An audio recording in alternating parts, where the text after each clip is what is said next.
यो संविधानभित्रका केही दफाहरू तपाईहरुले पास गर्नुभयो त्यतिखेर, जसले आफैलाई घाँडो भएको छ। आज उहाँहरूको सरकार छ, उहाँहरूको मान्छे पक्राउ गर्दैन। भोलि अरू कसैको सरकार आउला, फेरि उनीहरूका मान्छे पक्राउ गर्दैन।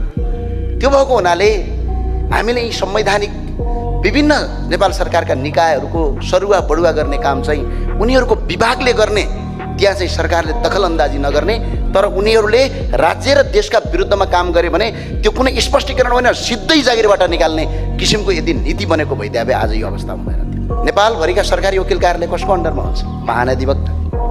अनि त्यो महाधिवक्ताले त आफ्ना पार्टीका कार्यकर्ताले अपराधै गरे पनि सरकारी वकिललाई चाहिँ मुद्दा लिन भन्दैन।